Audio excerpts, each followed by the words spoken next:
Bradley wasn't the kind of man who wanted much. He didn't chase cars, money, or fame. All he really cared about was cake. Every Saturday morning, while most people were sleeping in, he was in his tiny kitchen, measuring sugar, cracking eggs, and humming to old jazz records. He called it his quiet time. No noise, no rush, just peace and the smell of something sweet. By Monday morning, he'd walk into work with a small white box, ribbons tied around it, still warm from the oven. And like clockwork, someone would say, "Bradley, you didn't have to." And he'd smile that shy little smile and say, "I know. But I wanted to. That was just who he was." Every cake was his way of saying, "I see you, I care." What his friends didn't know was that every recipe had a story. The chocolate fudge cake, his mom's favorite. The one she made every birthday until she got sick. The lemon drizzle, that was his dad's.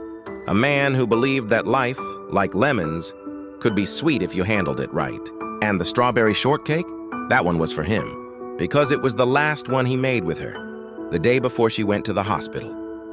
After she passed, Bradley couldn't touch an oven for months. Then one night, when the loneliness was too heavy, he found her old recipe book. Inside was a note on a yellowed page.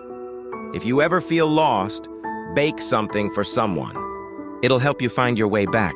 He did, and he never stopped. Years passed. Bradley's cakes became a quiet legend. Birthdays, weddings, breakups, people called him first.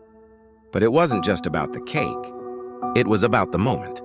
He'd listen to people talk about their lives while he decorated with frosting and laughter. One woman once said, "You know, Brad, your cakes are the only thing that feel right anymore."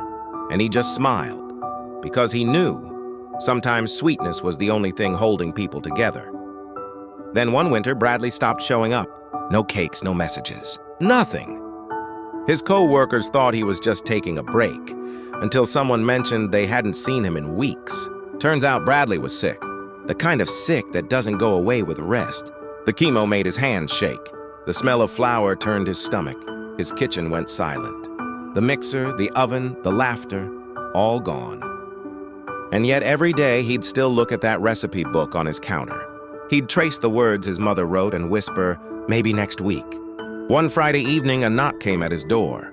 When Bradley opened it, there they were, his friends, his neighbors, his co-workers, each one holding a small, uneven cake. Some burned, some cracked, some just icing and effort, but all of them smiling. "You made every one of our days brighter," one said. "Now it's our turn." Bradley stood there, eyes glassy, heart full. Then he laughed through the tears. "You all finally learned to bake," he said softly. Mom would have loved this.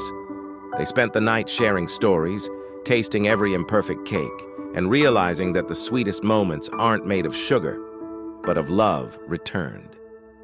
Months later, Bradley passed peacefully, a photo of his mom beside him, and that same note resting on his nightstand.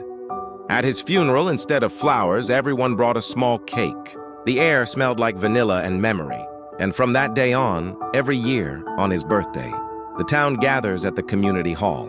No speeches, no tears, just flour, sugar, laughter, and stories. Because Bradley's kindness didn't end with him. It rose like bread in an oven and kept growing in the hearts of everyone he'd ever touched.